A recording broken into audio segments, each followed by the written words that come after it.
My name is Noel, pastor of the First Baptist Church of Nacogdoches. Thanks for spending 2 minutes learning the Word with me today. My Bible study focus in part this morning, James chapter 2, verse 10. Let me read. Whoever keeps the entire law, yet stumbles at one point, is guilty of breaking it all. Now, this is one of those verses that doesn't seem to be true, but it is. How could it be the case that if I stumble at just one point, that I have actually broken the entire law of God? Well, here's the answer. The point of the law of God is not so much about me changing my behavior in 1,000 little ways. The point is not so much about a bunch of personal tweaks. The point of God's law is not even about a list of individual prohibitions. The point of God's law is that God is the lawgiver, and He is to be honored as the lawgiver.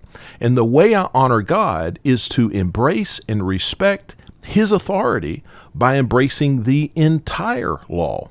I honor God by seeing every sin as an offense against the honor of God. Let me explain it this way. Me being faithful to my wife does not mean that I do not have an affair with this specific woman and I do not have an affair with this other specific woman.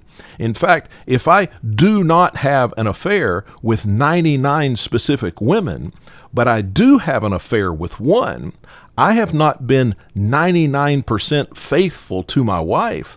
I have been unfaithful to my wife. So the point of God's law is that we are to be faithful to Him, that we are to honor Him.